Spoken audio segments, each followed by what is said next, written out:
नमस्कार दोस्तों, जितने भी स्टूडेंट कल सीवी रमन टैलेंट टेस्ट का एग्ज़ाम देने वाले हैं उनके लिए मैं बता दूं कि मैं उनके लिए एक क्वेश्चन ला दिया हूं। और इस वीडियो में मैं आपके कल के एग्ज़ाम के लिए बहुत ही इंपॉर्टेंट क्वेश्चन कराने वाले हैं।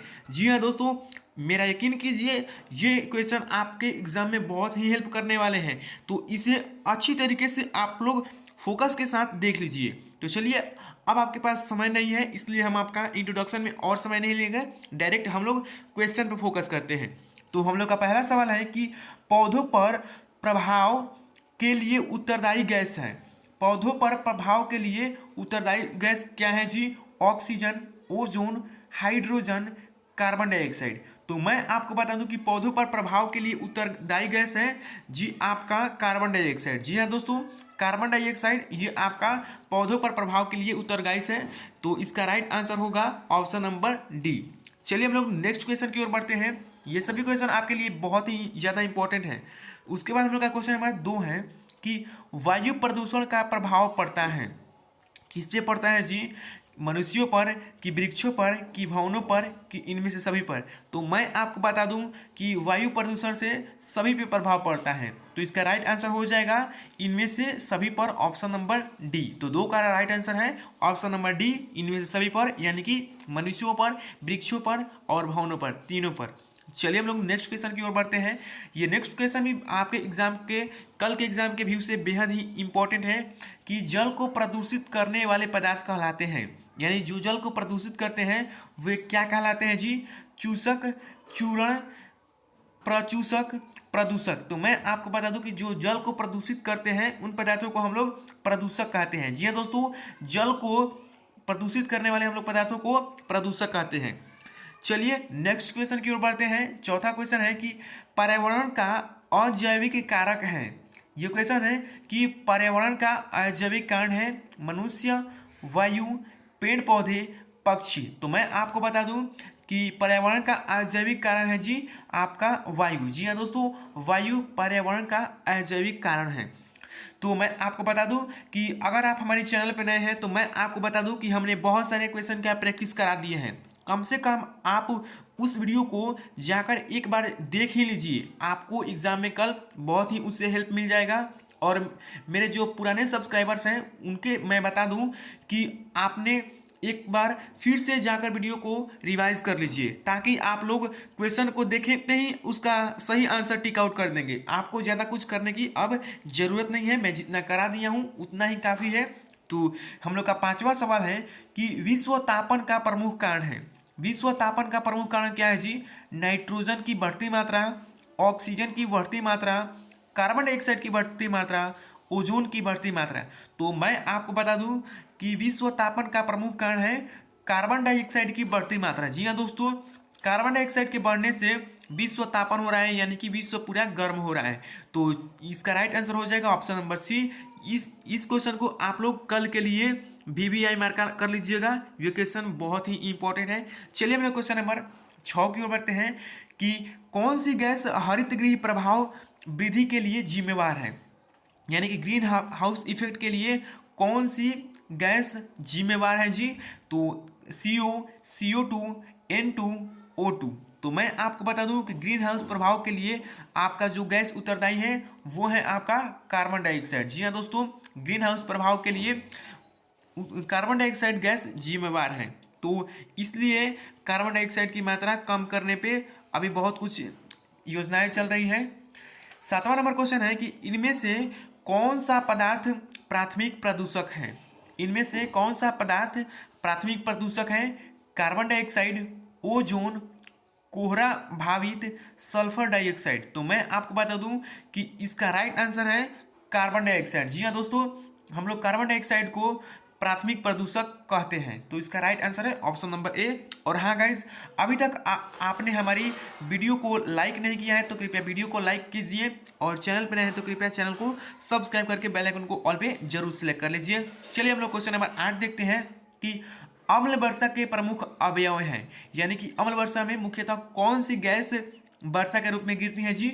सल्फ्यूरिक अम्ल, नाइट्रिक अम्ल, सल्फ्यूरिक अम्ल तथा नाइट्रिक अम्ल दोनों, इनमें से कोई नहीं। तो मैं आपको बता दूं कि जब अम्ल वर्षा होती है तो आपको सल्फ्यूरिक अम्ल के साथ साथ नाइट्रिक अम्ल भी दिखाई देती है। तो इसका राइट आंसर हो जाएगा सल्फ्यूरिक अम्ल तथा नाइट्रिक अम्ल। चलिए हम लोग 9वें नंबर क्वेश्चन की ओर बढ़ते हैं। 9वां नंबर क्वेश्चन भी बहुत ही अच्छा क्वेश्चन है कि वायुमंडल में सबसे अधिक मात्रा में पाई जाने वाली गैस है। वायुमंडल में सबसे अधिक मात्रा में पाई जाने वाली गैस कौन सी है जी? Oxygen, methane, nitrogen, carbon dioxide. तो मैं आपको बता दूं कि वायुमंडल में जो सबसे ज़्यादा गैस की मात्रा पाई जाती है तो वो है आपका नाइट्रोजन। जी हाँ दोस्तों, नाइट्रोजन सबसे ज़्यादा वायुमंडल में उपस्थित है। और हाँ, मैं बता दूं कि इसका जो प्रतिशतता है वो है 78%। जी हाँ दोस्तों, 78% वायुमंडल में नाइट्रोजन उपस्थित है। तो इसका राइट आंसर हो जाएगा ऑप्शन नंबर सी। चलिए अब हम कुछ बायोलॉजी के क्वेश्चन देख लेते हैं। वो भी क्वेश्चन आपके भी एग्जाम के व्यू से बेहद ही इंपॉर्टेंट है। तो ये रहा हम लोगों का बायोलॉजी का सबसे महत्वपूर्ण सवाल कल के एग्जाम के लिए। आप लोग का पहला सवाल है कि नर और मादा युग्मक मिलकर क्या बनाते हैं जी? युग्मनज, जरायुज, मुकुल, शुक्राणु। तो मैं आपको बता दूं कि नर और मादा युग्मक मिलकर युग्मनज बनाते हैं। जी हाँ दोस्तों, इसका राइट आंसर ऑप्शन ए युग्मनज हो जाएगा। तो चलिए हम लोग नेक्स्ट क्वेश्चन की ओर बढ़ते हैं। ये सभी क्वेश्चन आपके कल के एग्जाम के लिए बहुत ही अच्छा साबित होने वाला है। हम लोग का दूसरा नंबर क्वेश्चन है कि आंतरिक निषेचन होता है। आंतरिक निषेचन कहाँ होता है जी? मादा के शरीर में, कि मादा के शरीर से बाहर, कि नर के शरीर में, कि नर के शरीर के बाहर। तो मैं आपको बता दूं कि आंतरिक निषेचन जी होता है आपके मादा शरीर के में। जी हाँ दोस्तों, मादा के शरीर में होता है। तो इसका राइट आंसर हो जाएगा ऑप्शन नंबर ए, मादा के शरीर में। चलिए हम लोग नेक्स्ट क्वेश्चन की ओर बढ़ते हैं। तीसरा नंबर क्वेश्चन ये है, देखिए अभी तक आपने हमारी सभी वीडियो को नहीं देखा है तो कृपया एक बार उसे कम से कम एक बार देख लीजिए। और जो लोग देख लिए हैं एक बार 2x पे करके, यानी कि डबल स्पीड पे करके, ताकि आप लोग का समय बचे, उस वीडियो को एक बार जरूर से जरूर आप लोग रिवाइज के तौर पे देख लीजिएगा। मेरा यकीन कीजिए आप लोग एग्जाम में कल बहुत ही अच्छा परफॉर्म करने वाले हैं। मेरी आशाएं और दुआएं आप लोगों के साथ हैं। तो हम लोग का तीसरा नंबर क्वेश्चन है कि मादा युग्मजन, ये गलत हो गया है, थोड़ा मिस्टाइप हो गया है, कि मादा युग्मनज तथा नर युग्मनज के संयोजन की विधि कहलाती है। क्या कहलाती है जी? युग्मनज, निषेचन, परागण, कि इनमें से कोई नहीं। तो मैं आपको बता दूं कि इसका राइट आंसर होने वाला है निषेचन। जी हाँ दोस्तों, मादा युग्मनज तथा नर युग्मनज के संयोजन की को हम लोग निषेचन कहते हैं। चलिए हम लोग नेक्स्ट क्वेश्चन की ओर बढ़ते हैं। ये भी क्वेश्चन आपके एग्जाम के लिए बहुत ही अच्छा क्वेश्चन है कि वे जंतु सीधे शिशु को जन्म न देकर अंडे देते हैं, उन्हें कहते हैं।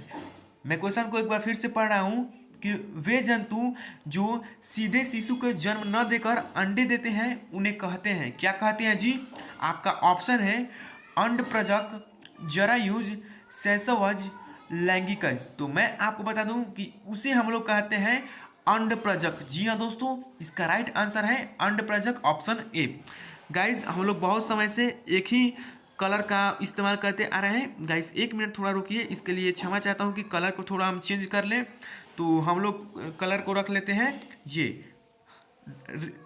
रेड वाला थोड़ा रख लेते हैं और इसको हम थोड़ा बोल्ड कर लेते हैं। चलिए हम लोग अब आपका समय नहीं कमाएंगे, 5 नंबर क्वेश्चन की ओर बढ़ते हैं। 5वां नंबर क्वेश्चन है कि एक युग्मनज में पाए जाने वाले केंद्रकों की संख्या होती है, कितनी होती है जी? 1 होती है, कि 2 होती है, कि 3 होती है, कि 4 होती है। तो मैं आपको बता दूं कि एक युग्मनज में पाए जाने वाले कुल केंद्रकों की संख्या आपकी होती है 1। जी हाँ दोस्तों, एक युग्मनज में केंद्रक एक ही पाया जाता है। तो इसका राइट आंसर हो जाएगा ऑप्शन ए, 1। चलिए हम लोग क्वेश्चन नंबर 6 की ओर बढ़ते हैं। जो जंतु अपने जैसे शिशु को जन्म देते हैं उन्हें कहते हैं अंडप्रजक, जरायुज, शैशवज, लैंगिकज। तो मैं आपको बता दूं कि जो जंतु अपने शिशु जैसे बच्चे को ही जन्म देते हैं उसे हम लोग अंडप्रजक कहते हैं। जी हाँ दोस्तों, अंडप्रजक कहते हैं। तो इसका राइट आंसर ऑप्शन ए हो जाएगा। 7वें नंबर क्वेश्चन की ओर बढ़ते हैं। तो ये भी क्वेश्चन इस साल एग्जाम के लिए बहुत ही इंपॉर्टेंट क्वेश्चन है कि मुकुलन द्वारा जनन निम्न में होता है। ये जो विकल्प दिया गया है इसमें से आपको बताना है कि ये इसमें कौन में मुकुलन द्वारा जनन की विधि होती है।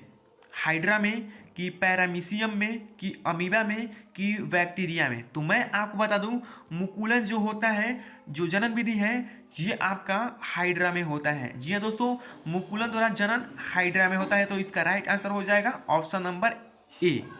चलिए हम लोग 8 नंबर क्वेश्चन की ओर बढ़ते हैं कि हाइड्रा में जनन की विधि है। हाइड्रा में जनन की विधि क्या है, तो उसी क्वेश्चन को देखिए किस तरह घुमाया गया है। तो इसका राइट आंसर हो जाएगा ऑप्शन नंबर बी, मुकुलन। जी हाँ दोस्तों, हाइड्रा में जनन की विधि क्या है जी, तो मुकुलन है। तो चलिए हम लोग 9 नंबर क्वेश्चन की ओर बढ़ते हैं। ये भी शानदार क्वेश्चन है कि अमीबा में किस विधि द्वारा जनन होता है। अमीबा में किस विधि द्वारा जनन होता है जी, मुकुलन, खंडन, द्विविभाजन, बहुविभाजन। तो मैं आपको बता दूं कि फिर से मैं एक बार क्वेश्चन पढ़ रहा हूं कि अमीबा में किस विधि द्वारा जनन होता है, मुकुलन, खंडन, द्विविभाजन, बहुविभाजन। तो मैं आपको बता दूं कि इसका राइट आंसर होने वाला है द्विविभाजन। जी हाँ दोस्तों, द्विविभाजन अमीबा में होता है, क्योंकि अमीबा सबसे पहले 2 हिस्सों में बढ़ जाएगा, फिर जो 2 हिस्सा होगा वो 4 हिस्सा में बढ़ जाएगा, इसी तरह वह बढ़ते जाएगा। तो अमीबा में द्विविभाजन जनन होता है। चलिए हम लोग क्वेश्चन नंबर 10 की ओर बढ़ते हैं कि बाह्य निषेचन होता है। बाह्य निषेचन किसमें होता है जी, मादा के शरीर में, मादा के शरीर के बाहर, नर के शरीर में, नर के शरीर के बाहर। तो मैं आपको बता दूं कि इसका क्वेश्चन मैंने पहले भी कराया है कि नर के शरीर के अंदर होता है ये सारी चीजें। तो इसका राइट आंसर हो जाएगा 10 नंबर क्वेश्चन का ए ऑप्शन। चलिए हम लोग 11 नंबर क्वेश्चन देखते हैं कि मुर्गी अंडे के ऊपर क्यों बैठती है।